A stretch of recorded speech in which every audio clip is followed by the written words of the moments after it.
Challenge সত্ত্বেও অত্যন্ত পরিশ্রম করে যাচ্ছে। তাদেরকে ভালোবাসা ও আন্তরিকতার মাধ্যমে আমাদের কোমলমতি শিক্ষার্থীরা জ্ঞানের আলোয় আলোকিত হচ্ছে। এই কারণে আমি সকল শিক্ষকদের প্রতি জানাই আন্তরিক শ্রদ্ধা। আজকে সকল পত্রিকায় শুধুমাত্র বিশ্ববিদ্যালয়, কলেজ, স্কুল, প্রাথমিক বিদ্যালয়ের শিক্ষকদের কথা বলা হয়েছে, অথচ মানসম্মত শিক্ষা আমাদের সকল মানসম্মত শিক্ষা বাস্তবায়নে প্রাথমিক বিদ্যালয়ের পাশাপাশি কিন্ডারগার্টেন গুলো যে ভূমিকা পালন করে যাচ্ছে, সেই 6 লাখ শিক্ষক কর্মচারীর কথা কোনো পত্রিকায় আসেনি।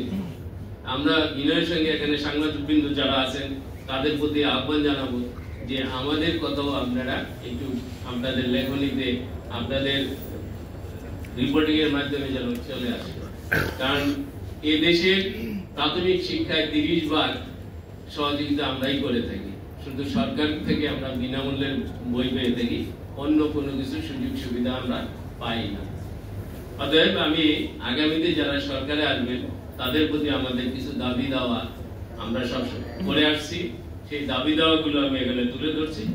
অন্তত কিন্ডারগার্টেন শিক্ষক শিক্ষিকাদের জন্য ন্যূনতম ভাতা দেওয়ার ব্যবস্থা করতে হবে। বেসরকারি প্রাথমিক বিদ্যালয়ের শিক্ষক শিক্ষিকাদের প্রশিক্ষণের ব্যবস্থা করতে হবে। মাধ্যমিক ও প্রাথমিক বিদ্যালয় নেয় বেসরকারি প্রাথমিক বিদ্যালয়ের শিক্ষকদের জাতীয় শ্রেষ্ঠ পুরস্কারের জন্য মনোনয়ন প্রদানের ব্যবস্থা করতে হবে, পুরস্কার প্রদানের ব্যবস্থা করতে হবে। শিক্ষানীতি বাস্তবায়ন কমিটিতে কিন্ডারগার্টেন বিদ্যালয় থেকে প্রতিনিধি রাখার জন্য বিনয়ের সঙ্গে অনুরোধ করছি। এই দাবিগুলোর পাশাপাশি আমরা আরেকটি বিষয় নিয়ে এখন আন্দোলন করে যাচ্ছি, বা আমরা সুযোগ সুবিধা আদায় করার জন্য চেষ্টা করে যাচ্ছি, যে বেসরকারি প্রাথমিক বিদ্যালয়ের শিক্ষার্থীদের সরকারি বিদ্যালয়ের ন্যায় যাতে বৃত্তি পরীক্ষায় অংশগ্রহণের সুযোগ দেওয়া হয়। আমরা চাই শিক্ষক সমাজের যথাযথ মর্যাদা প্রতিষ্ঠিত হোক, তাদের আর্থ সামাজিক উন্নয়নের জন্য কার্যকর পদক্ষেপ নেওয়া হোক এবং প্রাথমিক শিক্ষা আরো শক্তিশালী হোক।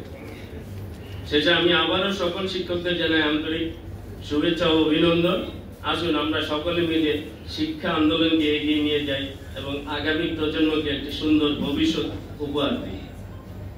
সবশেষে আজকে যারা এই অনুষ্ঠানের আয়োজন করেছে, যাদের পরিশ্রমের বিনিময়ে আজকের এই অনুষ্ঠানটি সফল হতে যাচ্ছে, তাদেরকে আমি আন্তরিক ধন্যবাদ এবং কৃতজ্ঞতা জানাচ্ছি। অ্যাসোসিয়েশনের নেতৃবৃন্দকে, যাদের প্রচেষ্টায় এই অনুষ্ঠান বাস্তবায়িত হয়েছে।